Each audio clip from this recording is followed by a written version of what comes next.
Well guys, here it is. FPL Game Week 1 starting at 6:30 in the afternoon in the UK. I went to Dirk with this video idea to have a weekly video from all the people in the Rovers mafioso who wanted to contribute. So this week it's just me and Lewis, but as the weeks go on, I know Denver's expressed interest, Dirk himself wants to get involved with this project, and hopefully a few others can. Any of you who'd like to get involved on Twitter or hit Dirk up on Twitter, we'd be more than happy to have any contributions to anyone wanting to get involved with the channel and get involved with this project. It's something hopefully you guys can enjoy, hopefully something you can maybe get some tips from for your own teams, and I wish everyone there the best of luck with their own little FPL mini leagues, as long as it doesn't come at my expense.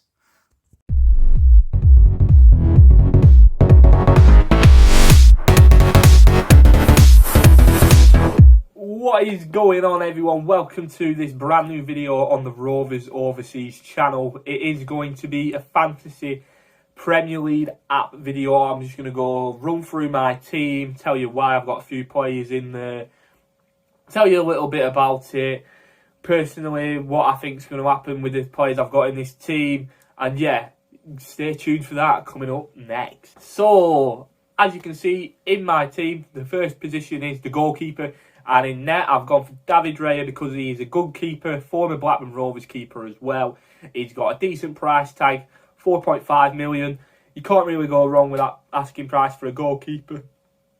Did pretty well in his first season in the Premier League for Brentford as well. We're one of the top points earners last year in the Fantasy app. I had him last year as well. I did do a league last year with a few of my mates. I ended up coming second in one of them, third in the other. I did not win, but the year before that I've won the lead. So it's my third season doing this, and I think Ray is overall a good keeper to have in. The Brentford team, I think they're going to do quite comfortable, probably mid-table-ish area. They've got some okay opening fixtures, so I'm hoping he can score me some points. And for a very cheap price, you can't really go wrong with having David Raya in the team. So, on to the defenders of this team. I've got three at the back because I'm playing a 3-4-3. So, my first defenders I've got in this team is the man, João Cancelo. The top earner defender last year was him. So I think he's a safe option to play. He comes in, offers City a lot of different stuff. He can score goals, he assists quite well, and he's overall one of the best defenders in the league. And that the asking price for him, I think it's 7.5 million. So I've gone with him as well. And the other defender I've put in is Trent. Again, pretty similar player to Cancelo. Him and Cancelo being up there for being the best fullbacks in the league, in my opinion. But yeah, he comes in with a lot of goals. He takes corners and set pieces. So yeah, he often gets quite a good amount of assists as well. He's overall a good player, and we're one of the top points earners in the league last season as well. So that's why he is slotted into my defence. And the last defender I've slotted in is going to be Perisic at 5.5 million. This one could be a bit risky because he's a new signing, but I think his overall game is good because I think in the Tottenham he's going to operate as a left wing back, so he could chip in with a few goals and maybe a few assists as well. And their opening fixtures, they've got quite a decent running, so they could get some clean sheets. The only thing about him is he hasn't played much pre-season, so he is a bit of a risk. But I think personally, hopefully he can start because he played 80 minutes of one of the pre-season games, the last one they had. So hopefully I can see him starting against Southampton. But yeah, they're the three defenders I've got in my team. Onto the midfield positions, and I have got Pereira from Fulham, formerly of Manchester United, at 4.5 million. One of the cheapest players you can get in the team in the midfield positions, and I needed quite a cheap midfielder, and I can see him being one of Fulham's most creative players as well. Coming in a brand new signing. Mainly, he's played for United before, but not really had a proper full season. So, under a full season with Fulham, I can see him doing a bit of damage and probably being the best playmaker they have in the team. So for 4.5 million, you cannot go wrong with that. The next midfielder I have got is Mo Salah. Obviously, he's going to be in 90% of people's teams.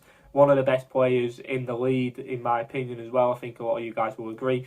One of the biggest spenders in the team, though, with 13 million price tag, which I think is the highest one in this full team I've got.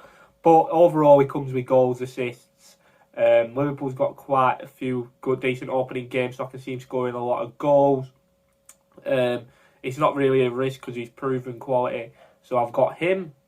Then at 5.5 million, I've got Pedro Neto, just because he's a decent overall midfielder. Hopefully he'll do a bit of damage for Wolves this season, chip in with a few goals. And at a reasonable price at 5.5 million, you couldn't really get too much better options in that. That's why I've gone for Pedro Neto. The last midfielder I've got in this team is Leon Bailey. Quite injured last season, but at 5 million, another cheaper option for you guys to have in your team. If he's not injured, he could do some damage for Aston Villa. I'm just going to be interested to see what he gets up to in the first couple of games. If he doesn't really do well, I'll probably take him out and look for a better option. But at 5 million, it's a comfortable option-ish. So yeah, that is my 4-man midfield thrower in my fantasy. So last off, we've got the 3 strikers coming in, and obviously these are going to be the big spenders in the team. These are going to be players which most people are going to be having, I can tell. So let's get off and start with the main man, probably the best striker in the league. It is the boy, Harry Kane. A pretty much safe option. Tottenham have got some easy games coming up in the first running of fixtures. I think it's 11.5 million I've got him in the team for. I could be wrong. I've not checked the prices while recording this, which I should have done. But I'm pretty sure he's 11.5 million. So yeah, pretty much a safe option. If he stays match fit, he's best striker in the league. Gets some bags of goals, will score a lot of goals for Tottenham. So it's pretty much a safe option having Harry Kane in your team. Then my next striker, this one could be a bit risky, but it might not be because he's had a good pre-season for Arsenal. Yeah, that's right, you guessed it. It's Gabriel Jesus. Looking very promising for Arsenal. Scored an hat-trick in pre-season. Scored a couple of goals in some games as well. Looks overall promising. It's going to be interesting to see what he can do when playing most of the games for Arsenal. I think he did well at City, but I think Arsenal's probably a better team for him. Gets him more minutes under his belt and looks promising at £8 million. Not too high for a striker. I think he's got 70% in most people's teams. He is. So I think most people are backing him to do bits with Arsenal this season. So he has gone in my starting 11. The other attacker as well, this one could be a risk, but it probably isn't for me. I've gone for another big boy. It's Eric Haaland. His first season in the Premier League. Going to be interesting to see what he has. I know people were saying, oh, but he didn't do well in Community Shield. But yeah, I can see him doing a decent amount of damage this season, especially when City's opening games are quite easy teams to play against. So I'm imagining he's going to score quite a few goals. I don't think it's a risky one to have in. I think 11.5 million, same price as Kane. So you might want to say Kane edges it because Kane's proven Premier League quality. But at the end of the day, it's Eric Haaland. He's going to be up there for being one of the best strikers in the league this season, I think, anyway. So he's gone into my team. So on to the bench. The bench is an interesting question because I've just gone with cheap options because it allows me to have better options into my full team. So the goalkeeper, I've got Danny Ward from Leicester. I think even having one of the Leicester keepers in is a safe option due to Schmeichel leaving to join Nice the other day. So he's going to be probably a regular team player for Leicester for the opening few games anyway. But he's not going to replace Raya. But your keeper's going to be playing on your bench. So even if your starting keeper doesn't play, it substitutes him in anyway. So no matter what, you're going to be getting a few points in for that. Then I've got Vestergaard on my bench as well. Leicester's backup centre-back, one of my backup centre-backs, 4 million, cheapest defender. He's probably not going to get in my team anyway. I just needed a cheaper option. Same with Nico Williams. He's going to be playing a lot of games for Forest, I would imagine, but he's not going to get in this team. But he's a good overall defender to have for the price because you're playing 4 million for a cheap centre-back, a cheap defender, who's going to be starting the games. So that's why he is in my defence. And then the last player I have is midfielder Oliver Skip. He was in my team ahead of Pereira because I think Oliver Skip's going to have a big season for Tottenham. I've just got a good feeling about it this season. But he's got a gashed injury, which shouldn't last long. So that's why Pereira's come off the bench to put it in. But yeah, I think Oliver Skip's a good sensible option. 4.5 million as well, cheaper side of the midfield. So yeah, that is my overall team. It is not 100% decided yet, but I've still got a few days till the Premier League kicks off. So I might change it up here and there. But that is my starting 11 and the bench for the Fantasy Football League. We're all going to be in a league, so I think there's going to be weekly updates or monthly updates depending on everyone's schedule, and to show you guys what it's going to be like. There might be a series coming for Fantasy hosted by me and Jacob if you guys enjoy the video. So make sure you guys like the video, subscribe and all that. Comment your teams, let us know how you feel about everyone's teams who's been shown. And yeah, you guys have been awesome. I hope you're having a great day, and I'll see you all later. In between the sticks, I've gone with Edison. A lot of people say you shouldn't be going for high expensive keepers, but I felt like last season I had Edison for quite a while. He's a keeper that's obviously not going to, concede many goals. Man City just obviously dominate the ball so much. I've considered Alisson, but if just looking at Edison's fixtures, like at the minute, until game week 11, they don't have to face a team that isn't green, or in terms of levels. Sorry, the fixture difficulty is between 2 and 3 from game week 1 to game week 10, which with Alisson isn't the case. There's quite a few hard games starting for Liverpool towards the start of the season. So for now, anyway, I'm going to be sticking with Edison, potentially up until it gets to game week 11, and then I may swap him out. I'll have to see what the situation is at that time with obviously my transfers and whatnot. But yeah, Edison, decent between the sticks, and obviously isn't going to concede too many goals with it being Man City. Then I've gone for a back five for this week. I've gone with every single one of my defenders. I've gone with fullbacks. I learnt last season that obviously, especially in the teams of Man City and Liverpool, with how offensive their fullbacks are, practically acting as wingers or midfielders for their teams, that their goals and assists, obviously they get more points for them because they're defenders, can come in handy really. And obviously defenders being so much cheaper compared to the midfielders and strikers means to me, you can have so many quality players in that defence who are going to contribute and likely keep clean sheets if they're from the big teams. So I had Cancelo pretty much all of last year. He was, a steady player in my team, someone who, is always going to get an assist or a goal pretty much every other game for you. He showed a few times his shooting ability, cutting into that right foot of his is immense. Obviously, there's the things of Cucurella, whether he's going to be coming. And if he was, I presume Cancelo would be going into right back. I can't see a world where Cancelo doesn't play. He was probably one of Man City's best players last season rather. I've actually gone with Trent this year, someone who I didn't actually touch last year, surprisingly. That may sound to a few of you, but I felt like he was maybe a bit overpriced, but I've decided to give him a go this year, see how he goes for me. I've given him the vice-captaincy for this game week because they're playing Fulham away, and I can just see Liverpool trouncing Fulham, to be fair. It's not a game which I think they're going to find particularly difficult, and I can imagine it at least finishing 3-0 at the very least.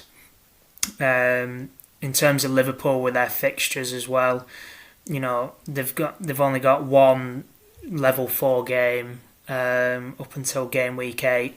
In between that, they've got, five games where it's a level 2 in terms of difficulty for the fixtures. So between now and game week 8, Arnold should be scoring me at least 50 points, I would have hoped, somewhere around there.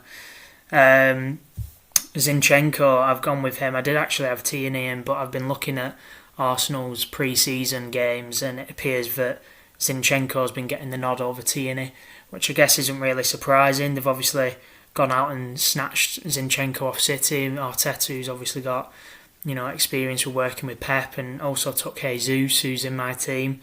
But again, the fixtures for Arsenal up until game week 10, they've only got one level 4 game, and they've only got 2 free level 3 games. So they've got 6 level 2 games, which they shouldn't be conceding many goals at all within those games, and I would like to think Zinchenko will be at least getting a couple assists within that first 10-game period.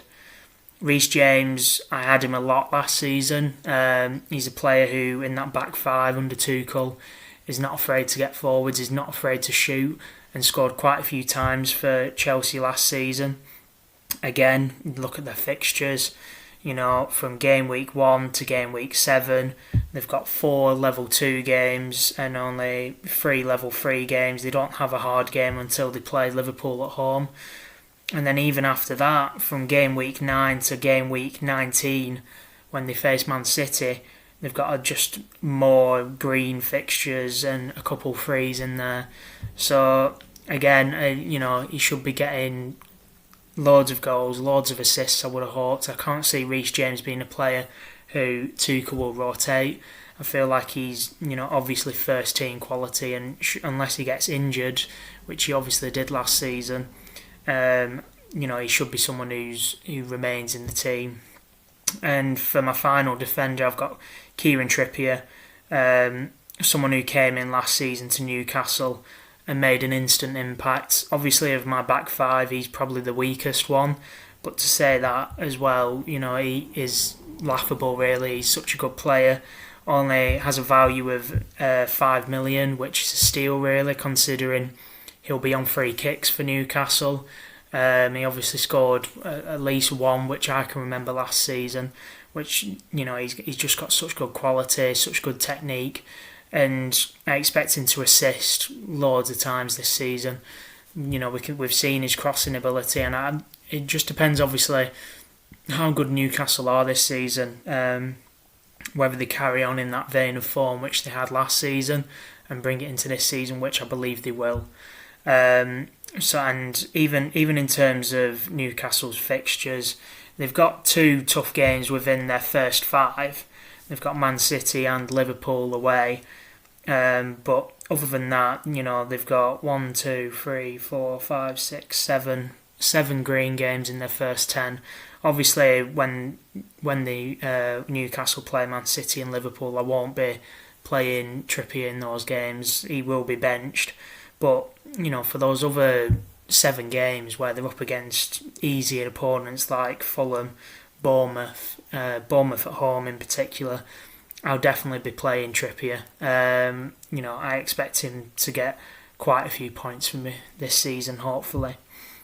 So moving on to the midfield, I had quite a tough time here, really, with the midfielders.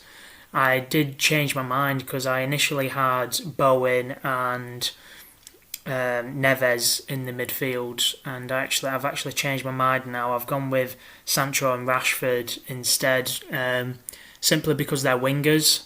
Obviously Bowen's a winger, but West Ham's fixtures looked a bit dangerous to me to start with. So he is maybe someone who I may go back to, and probably will at some point. But 8.5 million, I believe, for Bowen as well, which may be a tad overpriced, but he was West Ham's main man last year.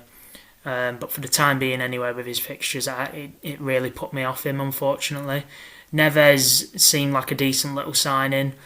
I looked at their pre-season games, Wolves, and he took a penalty against, I believe it was Sporting. So obviously, and Jimenez weren't on the pitch, but how much is Jimenez going to be playing this season, I guess, is the question. Weren't great last year once he returned. So if he isn't playing much, then it would appear that Neves is getting those penalties and will obviously be on free kicks. And even in open play, he's not afraid of shooting and scores some absolute worldies at times, doesn't he? But I may return to that, like I said. But for now, I've got Rashford and Sancho. United's fixtures aren't too bad. They've got Liverpool and Leicester within their first 8 games, but other than that, they've got 5 green fixtures. Leicester away isn't the hardest of games, I would say, but obviously, Liverpool at home, they're probably not going to win that, you would have thought. But obviously, with them being in that front three, it would seem, and obviously with the doubts of Ronaldo, they're going to have to step up, and obviously it's looked like Ten Hag ball has been working this pre-season. Obviously, you can't go off pre-season too much, but it has looked positive by all accounts. So I expect both of them to have decent seasons. If they can both get at least 10 goals each, I'll be happy, and obviously get some assists within there as well. My third midfielder I've gone with Saka. As you can see from my four midfielders, all four are wingers. I feel like that is something which can't be downplayed, really, the importance of having those wingers in your midfield. Obviously, if a midfielder scores a goal, a midfielder, according to this game, they get more points than a striker would do, or a forward, as they're known on the game.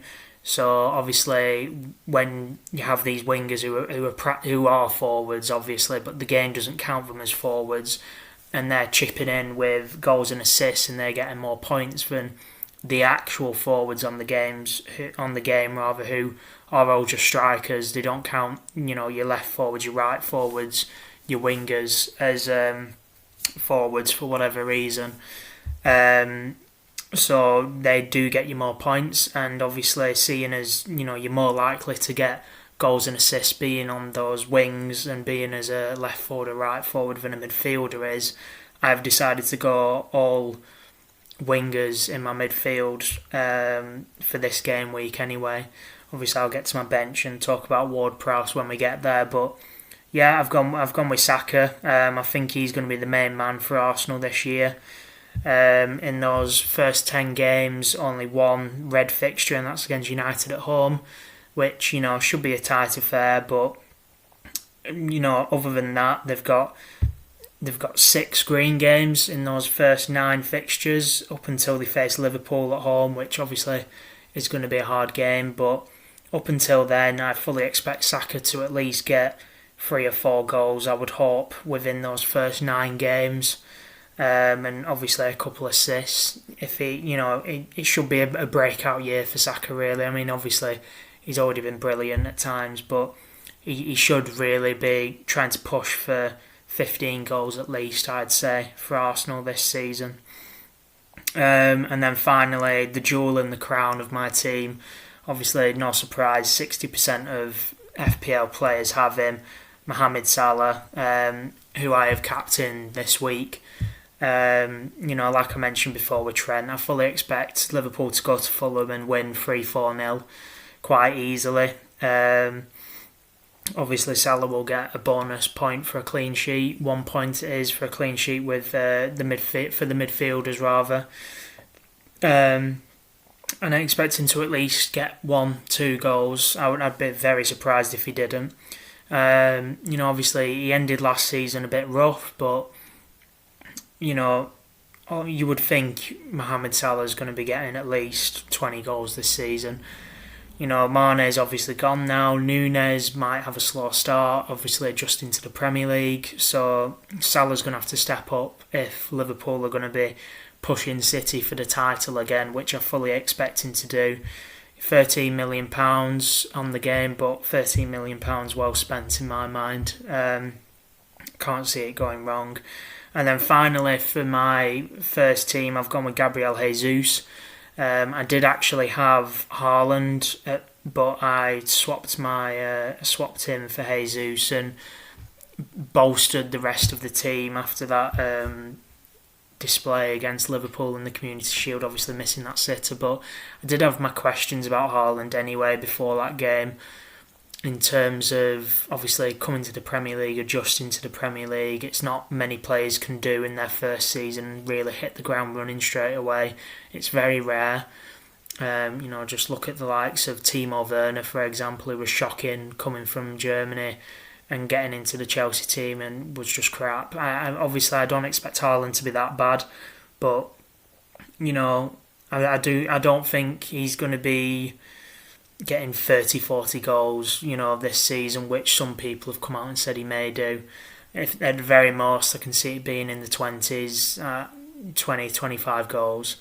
But I've gone with Jesus for the time being until Haaland maybe finds his feet and starts banging them in, week out, once he's got used to the pace of the Premier League and fitting into City's system. which is obviously going to be very different to Dortmund's. I've gone with Jesus. He's had an electric pre-season. I think he scored 7 or 8 goals in 5 matches or something ridiculous. Scored against Chelsea. Beautiful chip over Mendy. And yeah, he just seems like he's fit into this Arsenal side brilliantly, which, obviously Arteta's worked with him at City, so no real surprise there. And again, Arsenal's fixtures, they're very nice, aren't they? Until game week 10, where they obviously face Liverpool, it's quite easy, and I fully expect him to be at least getting 5 goals within those first 10 games.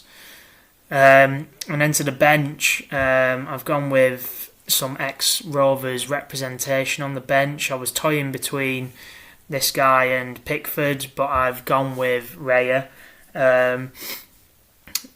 Obviously, backup goalkeeper, when I've got Ederson in between the sticks, he's hardly going to be playing much. So, obviously for those tight affairs against the likes of Liverpool or whatnot, I made sure that the games that Raya are playing are decent games. So, Brentford, I've got Brighton, I believe, when City are playing Liverpool, and Brentford at home. So, for that game, for example, I probably will put Raya in. And because Ederson probably is going to concede a few to Liverpool when City play with Liverpool rather. So yeah, I mean at the end of the day it's a backup goalkeeper. There's not really much to say there. On my bench in terms of outfield players, I've gone with Edouard as one of my forwards. I can see him having a decent season this season. Obviously, he burst onto the scene with 2 goals in his debut off the bench last season. 2 goals within 10 minutes or something ridiculous. I think, obviously, now that he's had time to settle into the Premier League, settle into Palace, I think he's going to be Palace's main man this season, you would think. I had a look. It seems like he's been playing a fair bit for Palace.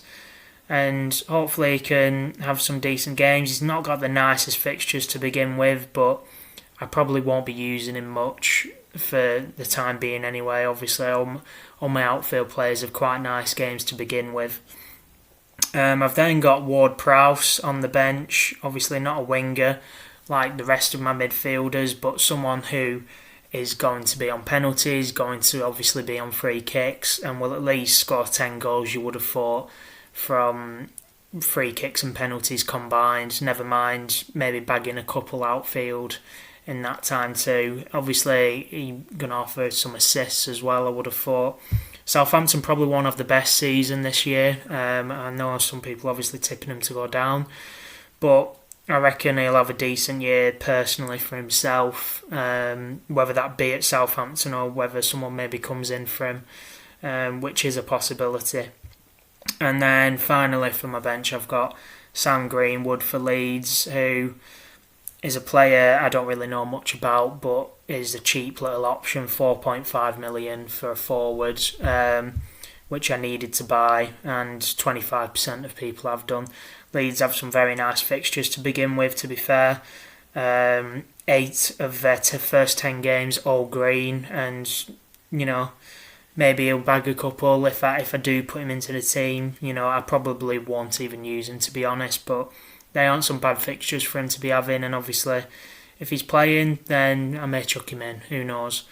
But yeah guys, obviously leave your comments down below, let me know what you think of my team, let me know what you think of everyone else's team, and obviously if you want to join our head-to-head FPL league, then I'll make sure that there's a link in the description so you can get joining.